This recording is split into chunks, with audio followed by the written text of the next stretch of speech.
KG 모빌리티랑 한국 GM 분위기가 굉장히 좋은 와중에 웃지 못하고 있는 브랜드가 있죠. 르노코리아인데 여기는 좀 심하게 말하면 논평하기가 싫어진다고도 했었잖아요. 신차가 없어도 너무 없습니다. 우리가 자동차 회사라고 생각해서 좀 용인이 되는 것도 없지 않은데 전자제품 기업이라고 생각해보세요. 경쟁사는 새로운 스마트폰을 1년에 한 번씩 출시하는데 여기는 6년 동안 없다고 생각하면 얼마나 안 좋은 생각이 들겠어요. 아, 이 회사는 장사할 생각이 없구나, 한국을 너무 신경 쓰지 않는구나, 이런 생각이 드는 게 당연합니다. 르노코리아가 신차 계획도 이렇다 할 게 없고 실제로도 신차 출시가 없는 상태고 QM6 퀘스트 같은 차만 내놓으니까 소비자들도 이제는 반포기 상태였는데 갑자기 이런 얘기가 나왔습니다. 아직 보여줄 게 많다면서 대반격을 예고한 건데 이게 관점을 살짝 바꾸면 흥미로운 내용들이 많아서 쉽고 빠르게 정리해드리겠습니다. 인터넷 가입이라면 당신은 아정당을 떠올리지 않을 수도 있습니다. 당신의 습관은 통신업체에 고정되어 있을 수도 있습니다. 모르면 놓치는 당연한 권리, 인터넷 정수기만 사용해도 받을 수 있는 지원금 77만원, 인터넷 가입은 아정당입니다. 올해 1분기가 끝나서 비교 자료를 하나 가져왔습니다. 이게 뭐냐면 작년 1분기 대비 올해 1분기 판매량이 얼마나 바뀌었는지를 나타낸 건데요. 현대차는 작년 1분기 대비 올해 판매량이 34.4%가 늘었고 기아는 16.6%가 늘었습니다. 제네시스는 5%가 감소했고요. 현대차 그룹을 제외한 브랜드들도 올해는 판매량 숫자가 의미 있습니다. KG 모빌리티는 57.6%나 늘었고 한국 GM은 37.4%가 늘었다고 합니다. 그런데 유일하게 르노코리아만 정년 동기 대비 6.8%가 감소했다고 합니다. 그럴 수밖에 없죠. 한국 GM은 트랙스가 예상했던 것보다 너무 잘 나가고 있잖아요. 그런데 르노코리아는 최근에 출시된 신차도 없고 앞으로도 당분간은 없을 예정입니다. 이 와중에 아직 보여줄 게 많다면서 반격을 예고하는 이야기가 나왔는데 이것도 딱히 모르겠습니다. 물론 내용이 있긴 합니다. 그런데 소비자들이 체감할 만한 기대감은 그렇게 크지 않습니다. 일단 올해는 신차가 없을 거라서 전망이 어두운 게 사실이고요. 이건 르노코리아 내부적으로는 물론이고 르노 본사 그리고 자동차 업계 전체가 알고 있는 겁니다. 그런데 올해만 넘기면 내년에는 대반격이 가능하다는 게 르노 본사 입장이라고 보시면 되는데 2024년에 신차를 출시하기로 했잖아요. 오로라 프로젝트라는 이름으로 부산 공장에서 생산되는 차가 나오고 국내뿐 아니라 글로벌 시장 전략 모델로 알려져 있죠. 거의 준대형급으로 나오면서 티저 이미지를 보면 또 쿠페형 SUV 스타일입니다. 언뜻 보면 카이엔 쿠페도 보이는 것 같은데 대중 브랜드 중에선 이런 디자인을 가진 SUV가 없다는 점도 중요하게 작용할 것 같습니다. 파워트레인도 하이브리드일 가능성이 높다고 하잖아요. 그래서 내년에 나올 차에 대한 기대가 큰 건 사실인데 어쨌든 올해는 국내에 출시되는 신차가 없고 전망이 어둡다는 건 변하지 않습니다. 아니 대체 왜? 국내에 출시할 만한 신차가 아예 없는 것도 아니고 이 정도면 그냥 의지를 잃은 거 아닌가? 경쟁이 중요한 시장이기 때문에 저도 이걸 이해해보려고 여러가지 자료를 찾아봤습니다. 그런데 관점을 조금 바꾸니까 왜 이러는지 알겠더라고요. 크게 세 가지인데요. 첫 번째는 르노 본사 입장에서 보면 한국 시장을 조금 다르게 활용하려는 게 아닌가 싶습니다. 우리가 일반적으로 생각하는 건 뭔가요? 자동차 회사는 국내 시장에 신차를 많이 출시해야 하고 가격도 합리적으로 내놔서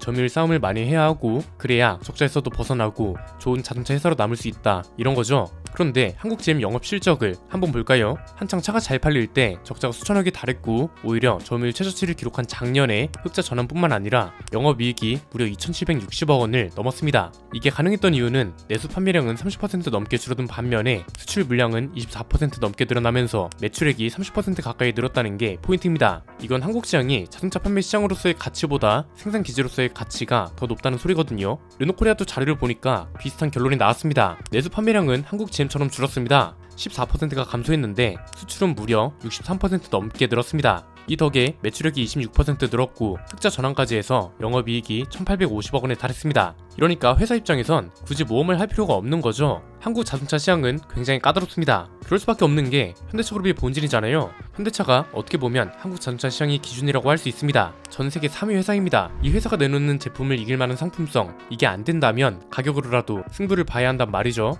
상품성과 가성비로 현대차를 이겨야 하고 이걸 또 본질에서 해야 하는데 얼마나 어렵겠어요. KG 모빌리티는 가성비로라도 이게 가능한 이유가 여기는 이제 글로벌 시장보다 내수 시장 파이가 크기 때문에 그런 거고요. 한국 GM하고 르노코리아는 해외에 본사를 두고 있는 회사잖아요. 한국은 그냥 지사일 뿐이란 거죠. 그래서 르노 본사 입장에선 이런 겁니다. 야, 어차피 팔아도 안 남는 거 뭐하러 손해를 보면서까지 신차를 출시하냐? 실적 좀 봐라. 차를 파는 것보다 생산해서 수출하는 게 훨씬 이득인데 뭐하러 신차를 출시하냐고. 한국은 판매 시장이 아니라 생산 기지로 생각하고 차는 적당히 팔고 어떻게 수출을 많이 할지나 생각해보자고, 이렇게 생각하는 게 가장 합리적이지 않을까요? 그래서 르노 본사 입장에서는 판매 시장보다도 생산 기지로서 가치가 더 있는 곳이라고 생각하기 때문에 신차 출시는 소홀할 수밖에 없는 게 아닌가, 이런 거죠. 두 번째는 한국 GM하고 분위기가 왜 다른가도 볼 필요가 있습니다. 이건 소비자 입장인데 간단합니다. 따지고 보면 GM도 한국을 생산 기지로 활용하는 게 더 이득입니다. 작년에는 진짜 점유율이 3%도 안 될 정도로 처참했잖아요. 그런데 2,700억이 넘는 흑자를 기록했으면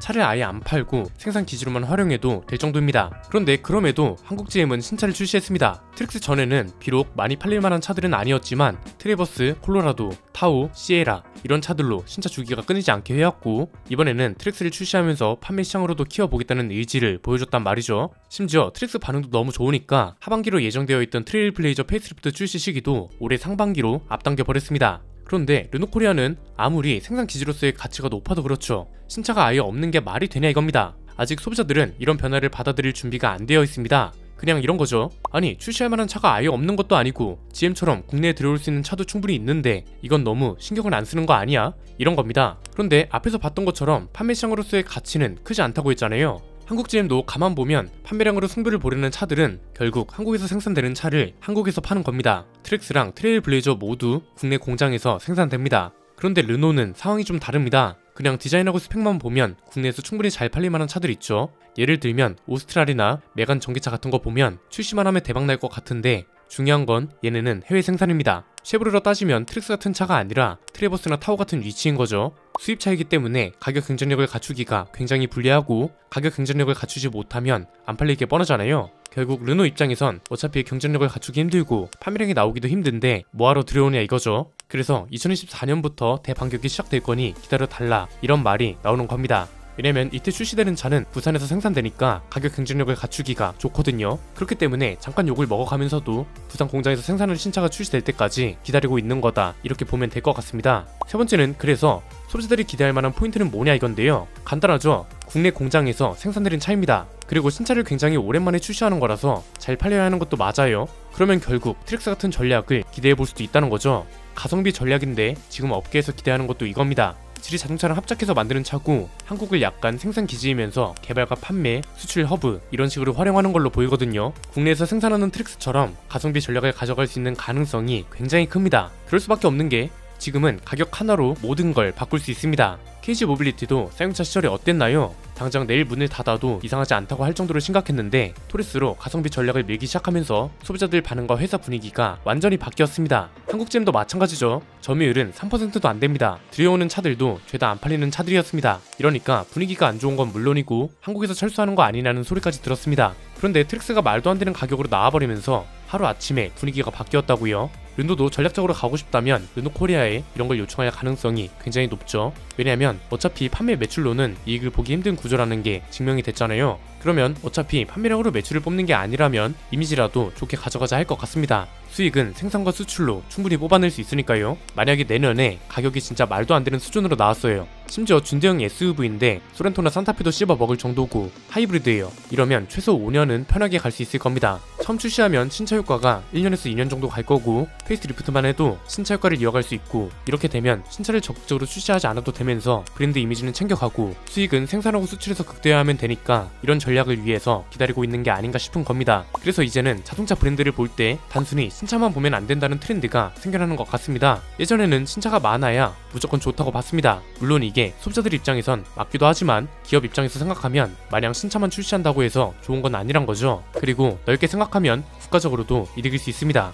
생산하고 수출 덕에 수천억에 달하는 영업이익이 났다. 이건 한국이 아직은 자동차 생산 기지로서 굉장히 가치 있는 지역이다. 그리고 이런 게 알려지면 아직 국내에 공장을 짓지 않은 다른 글로벌 제조사들도 한국을 충분히 눈여겨볼 수 있다 이겁니다. 어차피 살 수 있는 차는 많습니다. 판매에 집중하는 브랜드가 있는가 하면 생산과 수출에 집중하는 브랜드도 있을 수 있는 거고, 이렇게 되면 일자리도 늘어나고 지역 경제에도 당연히 좋은 영향을 끼칠 거니까 오히려 지금은 한국 GM이나 르노코리아를 조금 다른 관점으로 바라보면서 생산 기지로서 좋은 지역이라는 걸 알리고 숫자로 된 성과에 집중할 수 있도록 도와주는 것도 필요하지 않을까요? 오늘 내용은 여기까지입니다. 내용이 유익하셨다면 구독과 좋아요, 알림 설정 부탁드립니다. 지금까지 저는 안피디였습니다. 감사합니다.